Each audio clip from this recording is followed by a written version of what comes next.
चलिए बच्चों, देखिए कक्षा 7 विज्ञान में तीसरा चैप्टर चल रहा था, उसमें प्रवाह और तापमान।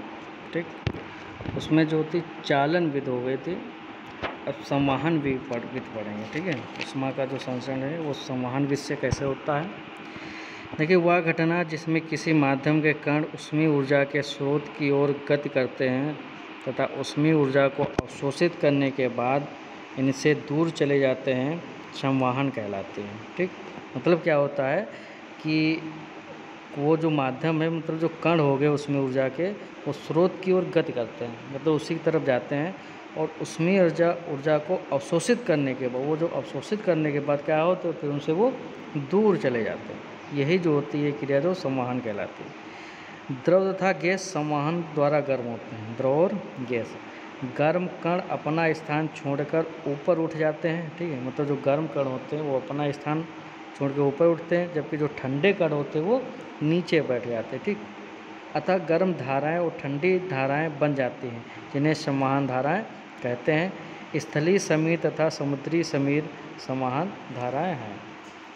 ठीक, मतलब क्या होता है कि देखिए, वायु विद्युत संवहन की प्रक्रिया द्वारा कमरे के भीतर सभी भागों में गति करती है। उदाहरण जैसे हीटर है। हीटर को जब अपने रख लिया गर्मी जाड़ों में, क्या होती है कि चारों ओर की वायु को गर्म कर देती है, पूरे रूम को क्या कर देती है, गर्म, और यह चारों ओर फैलती है तथा ठंडी हवा के द्वारा स्थानांतरित हो जाती है।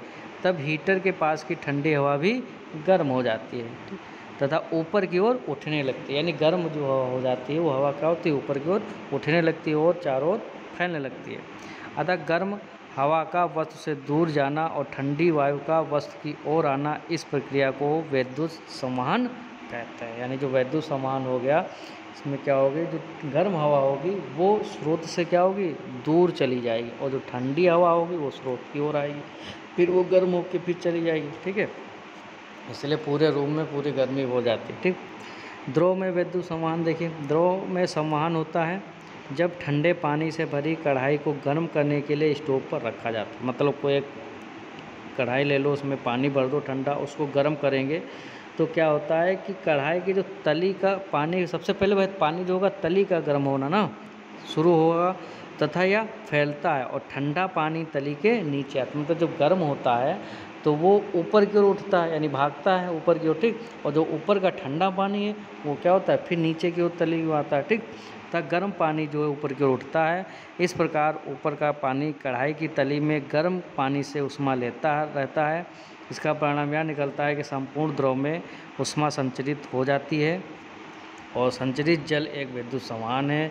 यह प्रक्रिया तब तक होती है जब तक कि कढ़ाई का सारा पानी समान ताप पर नहीं हो जाता। समझा गया कि नहीं। देखिए, अब संवहन के स्रोत देखिए, जैसे रोशनदान हो गया, वह विद्युत संवहन गर्म व अशुद्ध वायु में स्थानांतरण में होता है। कमरों में छत के पास रोशनदान बनाए जाते हैं। गर्म व अशुद्ध वायु ऊपर उठती है तथा रोशनदान से होकर गुजरती है। ठीक है, रोशनदान से क्या होगी, गुजरेगी। शुद्ध वायु से या खुली हुई खिड़कियों के द्वारा स्थानांतरित होती है, जिससे कमरा शुद्ध व ठंडा रहता है। तापीय, देखिए दिन के समय भूमि सूर्य के प्रकाश की ऊष्मा से गर्म हो जाता है। ठीक है, उस प्रकाश से गर्म हो जाती है।